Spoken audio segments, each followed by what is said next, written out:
selamat siang. Nama saya Muhammad Aleriansyah.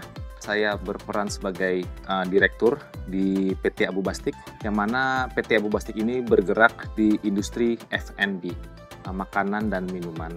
Pada tahun 1992 itu kita mulai dari food stall gitu ya, di tendaan, terus berkembang. Nah, dari 2004 kita mulai untuk buka cabang, sampai dengan saat ini itu kita sudah mempunyai cabang 30, dan juga kita sudah mulai mencoba untuk membuka bisnis-bisnis lain, seperti kita mulai ke cafe, kita mulai manufacturing, food processing, seperti itu.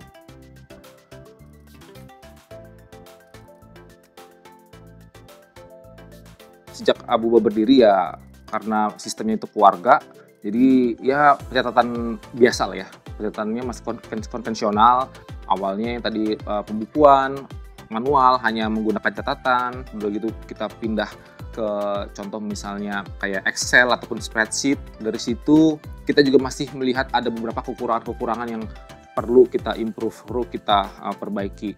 Nah, kita mulai melirik ataupun kita mulai mencoba menggunakan software aplikasi. Nah, di situ pun setelah itu jalan, kita melihat masih ada beberapa tantangan di situ. Kita buat coba in-house. Jadi kita hire orang IT, kita buat gitu ya. Tapi di situ juga mendapati berbagai macam kendala gitu ya. Contoh misalnya ya turnover dari IT kita gitu ya. Pada akhirnya kita juga clueless ini bagaimana pengembangannya gitu, dan pengembangannya pun itu prosesnya panjang.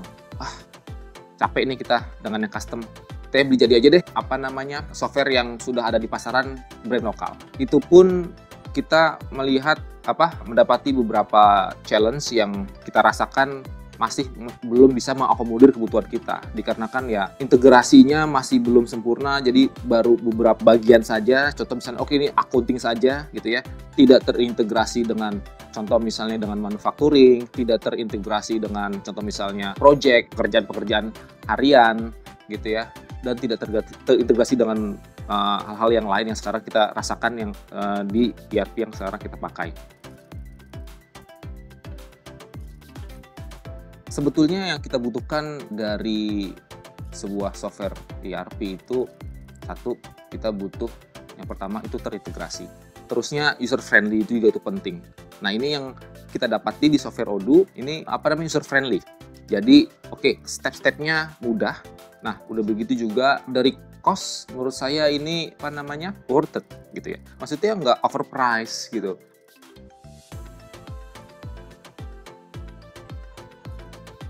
Akhirnya saya coba kontak Odoo Hong Kong, ternyata responnya bagus gitu ya. Gitu, walaupun di Hong Kong juga ternyata komunikasi kita itu masih bisa tetap terjaga gitu.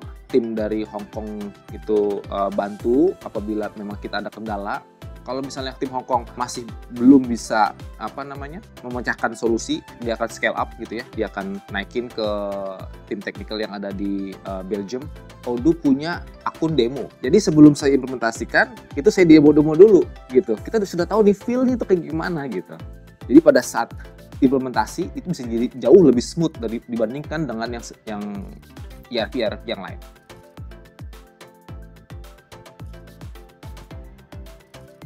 Pada saat berpindah ke Odoo, kalau misalnya saya mau mengatakan singkatnya, bisnis proses kita jauh lebih efektif dan efisien. Jadi sebelum Odoo, bisnis proses kita lebih panjang. Udah begitu juga karena prosesnya panjang juga, berarti orang yang mengoperasionalkannya juga lebih banyak. Contoh misalnya yang tadinya step itu 10, kita bisa bikin stepnya jadi 3, jadi 4.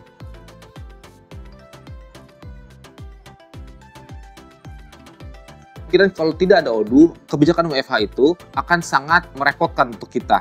Dulu sebelum ada Odoo, semua orang kalau kerja ya harus di satu tempat, bisa diakomodir dengan Odoo. Pekerjaan-pekerjaan mereka itu tidak perlu lagi berbentuk fisik, bisa berbentuk virtual, yang mana mereka tinggal hanya submit saja ke dalam database dan kita sudah bisa lihat. Dengan adanya ERP Odoo, batasan waktu dan batasan tempat ini bisa kita hilangkan, kurang lebih seperti itu. Yang kedua itu di employee, saya ada buat customisasi tambahan di situ. Jadi saya kurang lebih bisa melihat progres dari teman-teman yang bekerja di perusahaan Abuba. Dari mereka itu nanti berhubungan dengan learningnya, jadi bagaimana progres training mereka, udah begitu bagaimana progres KPI mereka, gitu, penilaian mereka.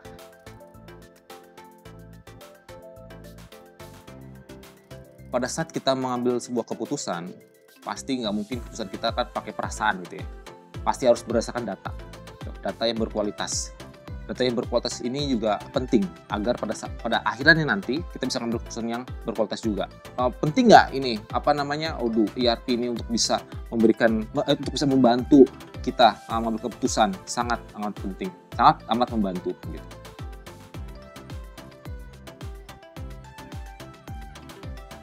Saya sebetulnya merekomendasikan menggunakan Odoo gitu, terintegrasi. Udah begitu user friendly, dan yang terakhir adalah value for money.